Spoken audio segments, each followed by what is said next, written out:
Hey guys, welcome aboard. Thanks for joining me. We are going to dive in and look at some original poetry tonight, offer some feedback, and generally just support the community here of poets out there doing their thing.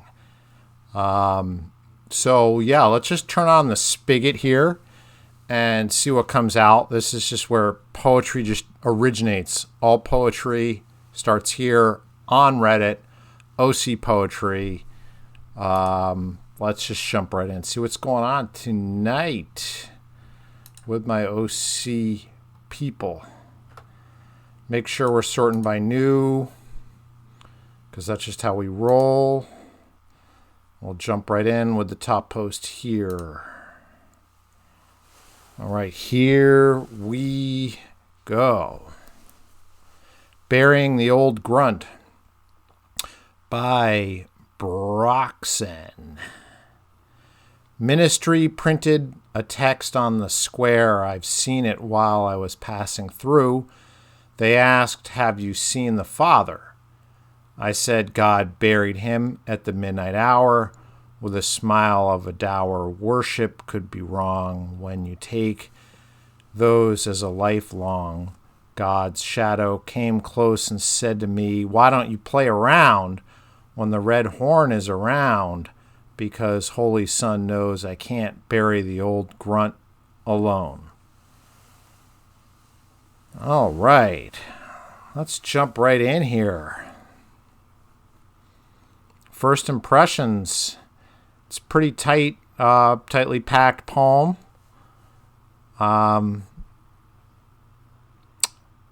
Not a lot of empty space on this one, right? Packed in like sardines here. Ministry printed a text on the square. Okay, so as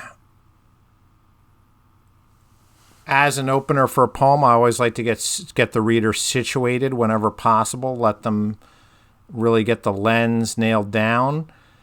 And I'm hard time seeing which ministry was this. I mean, maybe I'm having a little bit of 1984 here, Ministry of Truth type of thing going on.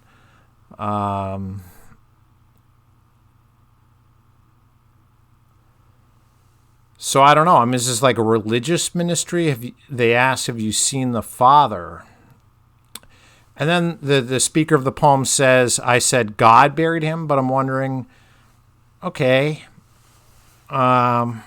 I'll work with you. Interesting. Now we're firmly on religious ground. I said God buried him, but God isn't typically responsible for burying people. The Bible says, "Let the dead bury the dead." The New Testament says that, right? That's what Jesus says. So God doesn't really bury people. Even in the Old Testament, that's the duty of people to give a prompt burial. God buried him in the midnight hour with a smile of a dour. So now we got these hour, dour rhyme here. Worship could be wrong. So worship could be wrong. Okay, that's a little of enjambment or a line that could be read two ways. Kind of clever. And then long and lifelong. So now the poet is playing with a lot of end rhymes, which is cool. God's shadow came close and said to me. So part of me, I must admit, there's part of my head which is wondering, okay, is this written by like a wackadoo person? Which I actually think is always a good sign, right? So if you're like, I don't know if there's actually someone at control of the car, or if it's just like careening out of control and just like maybe the driver's crazy and could kill me. As a pedestrian, that's actually kind of interesting, right? So like, I feel like a pedestrian right now, like I might get just like smeared by this poem, and I don't really hate that much. But on the other hand, I'm kind of like, all right, you better make this happen. Now you better pull it together, right? So now it's swerving out of control. Now is the time to have everything coalesce and kind of find order. Why don't you play around when the red horn is around? What's the red horn? Is this like a demon thing? Is this like more kink? The Holy Sun. Okay, now we're like doubling, tripling down on the religion stuff. Can't bury. So I guess now I'm seeing those two R's. Bury the old grunt alone. Lost. Totally lost. So that's cool. I mean, I like being lost and confused. I like an enigma. There's a long tradition of riddles in poetry. So that's not necessarily a bad thing.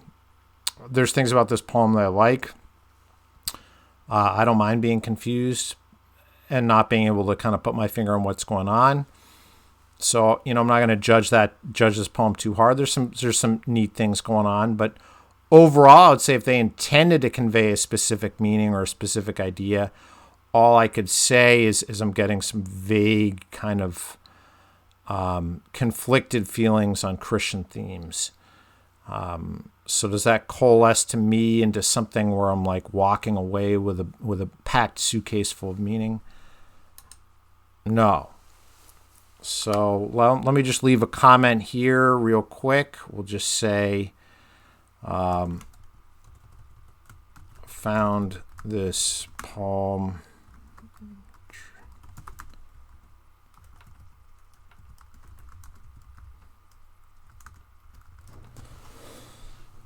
all right, so that's what we got out of that one. Just leave that comment there. Head back up to the top here. Let's jump into speak here. Hopefully this isn't too long. Doesn't look too long, so that's perfect. Perfect. Oh, maybe it is too long. A little long. Okay, so it's a little long. I would prefer to work with something shorter. Okay, we'll deal with this. Take Me Home, La Fontaine. See how that treats us here. Reason why I don't want to tackle big long poems is just, to fill up a lot of the time. I want to give us some quick takes on a bunch of different pieces. This is by Blissful Yonder. Take Me Home, La Fontaine. And dusk took my torn brown boots to wander La Fontaine, parked sitting under oak trees, an enervated elderly trunk, craving solace in her mutualistic lack of soul soup sap.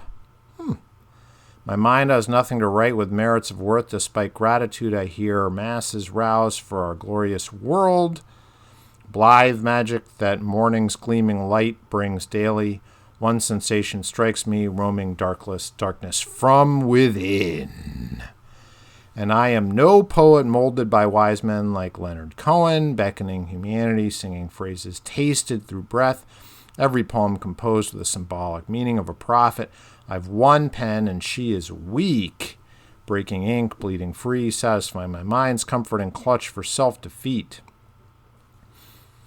And flashes cut to limping myself back across the water's bridge, an accidental ankle slip to submersion underneath, drowning deep as solitude plunges with washes of insensibility, sinking like stones, wave pulls of silencing defeat, wounds without the damned means to be cleaned.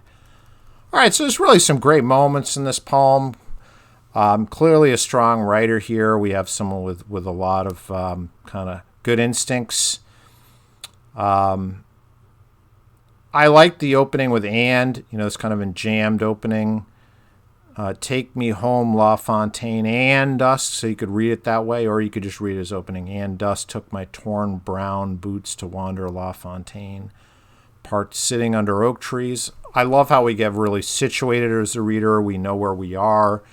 We can feel those torn brown boots. I don't know what La Fontaine is, but I'm guessing it's a park. Enervated elderly trunk, I like that. Craving solace. I'm not sure about mutualistic lack of soul soup sap. I feel it's a little bit of an indulgent soul soup sap. Kind of a little silly, but there'll be some people like, hey man, I love the soul soup sap. So I don't know. I kind of feel like, you can have a few excesses here and there. It is poetry after all, but you get these big S sounds there. I guess my associations with all those S sounds in a row is, unless you're trying to do hushing or kind of sneaky or surreptitious stuff, you end up with kind of slapstick silliness instead, which may not be what the poet's going for. So, I don't know. You ruin the mood a little bit. It's a little silly, right? My mind has nothing to write with merits of worth despite merits of worth. Okay, nothing to write with merits of worth? I mean, couldn't you just say nothing to write of merit or worth? I don't know. Despite gratitude? So I don't hear that much gratitude before in this poem, so that's a sudden introduction of gratitude. I hear masses rouse for our glorious world. That sounds, insincere, which is great. I like that. I like that glorious world is insincere. Blithe magic that morning's gleaming light brings daily. Okay, so now we're painting it too heavy for my taste. Morning's gleaming light brings daily. What? I mean, so now the poet's saying every day it's like this. But we were specifically here on one trip to La Fontaine, one torn brown boots under the oak trees. Now it's every day, and that's hard for me to square exactly. One sensation strikes me. Roaming darkness from within, I'm not feeling that really. All right, so I get lost in the final stanza. The Leonard Cohen thing doesn't quite do it for me, but there's a lot of really promising language here. I think this poet's going to be well on their way. They could hone this and shape this into something pretty easily by having that camera stay focused on the scene, stay focused on the experience of being under these trees in this park, and maybe not open things up quite so wide. So I'm just going to say a few things here.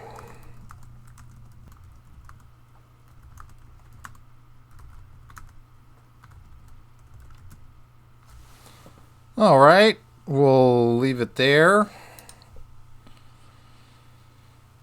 and pull back. See if we can do one more tonight, maybe another. We'll see how things look. A sonnet for spring. Oh, perfect.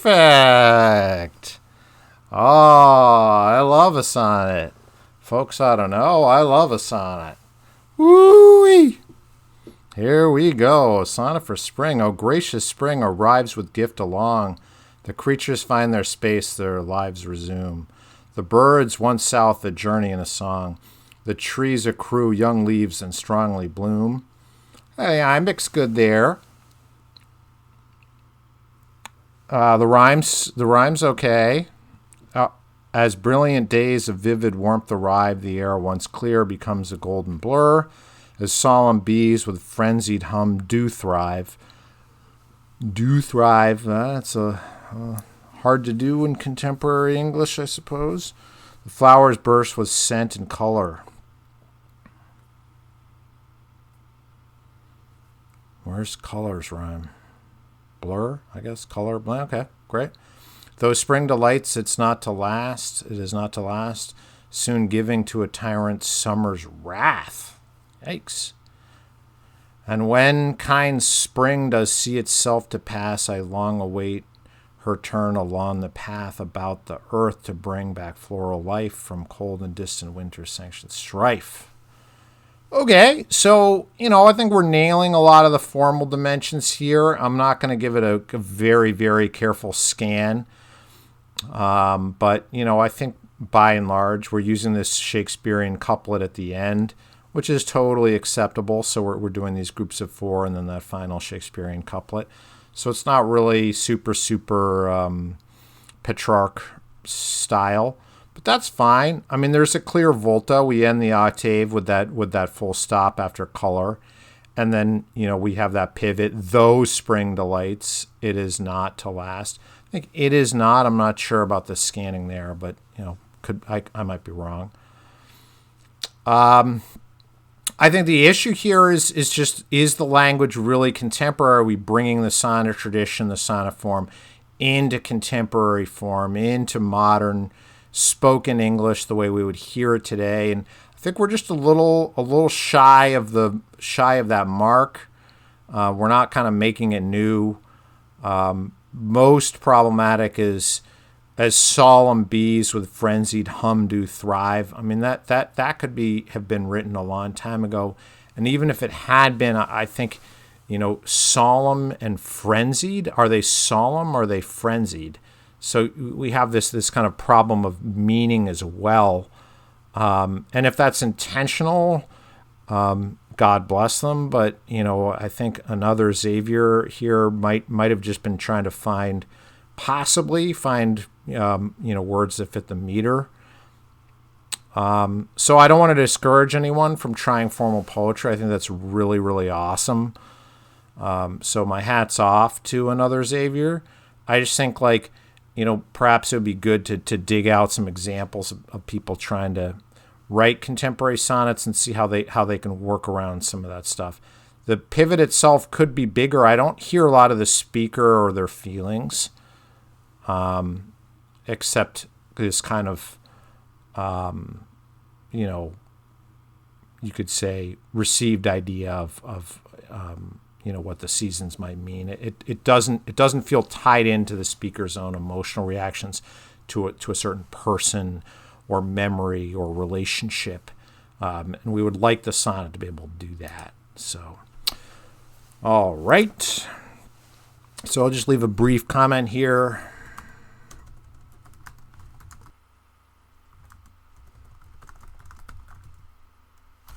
All right, that'll wrap up that guy. We'll close that one out there. And let's see if we can get one more in here, guys.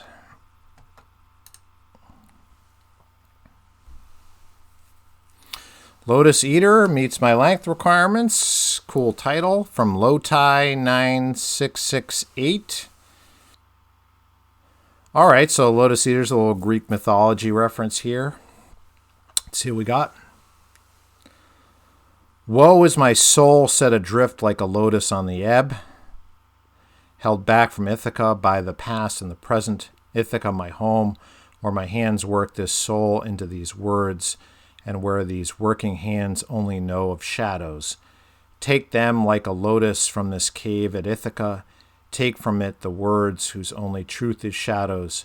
Take from it and set this woeful soul adrift. Set you past Charybdis and her insatiable greed. Set you past the sirens and their irresistible temptations.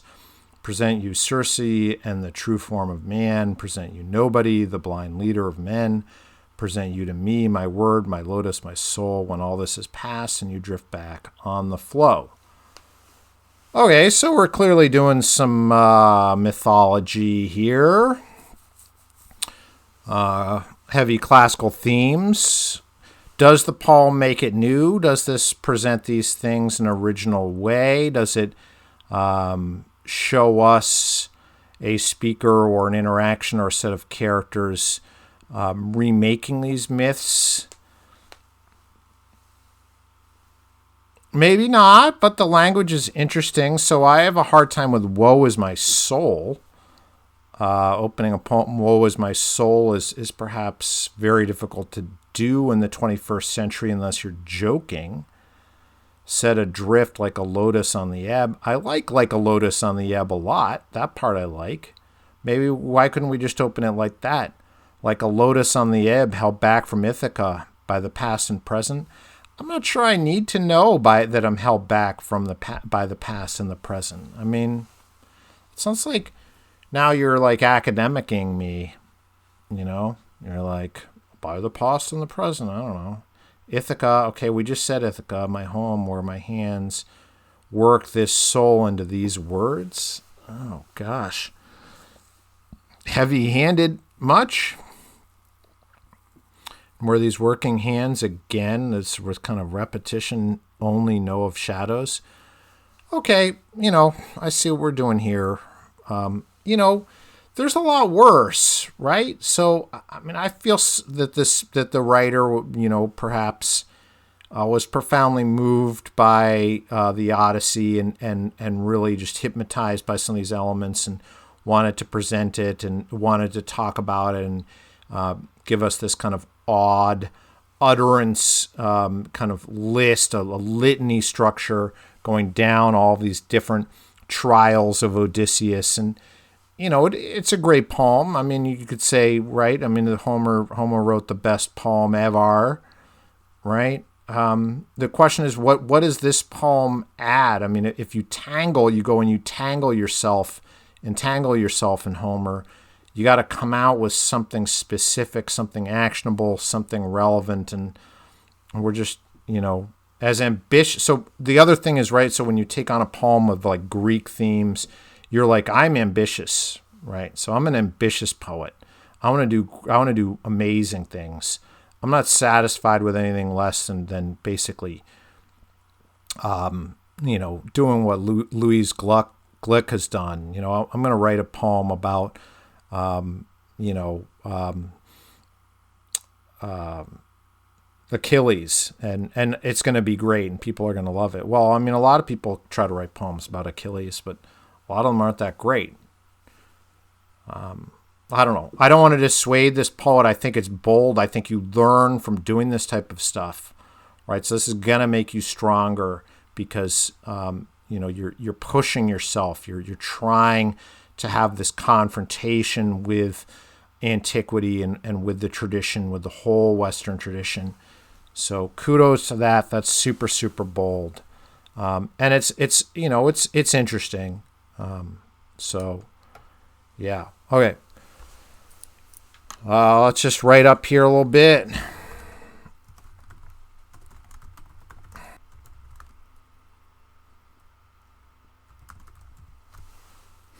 All right. That will be that quick comment punched in for them. And, you know, I think that'll cover us in our little tour. I think we really found some great stuff here, actually. I'm kind of surprised. Usually there's a few crazy stinkers of just stuff that just really is super, super not good. But we kind of hit up some really strong pieces tonight. Thanks for joining me. You know, tune back in. If you like this segment and you think this is cool to jump in on some OC content, please let me know. And, you know, I can go anywhere. Poet will travel. If there's stuff you want me to do, let me know, and please subscribe, and peace out. Talk soon.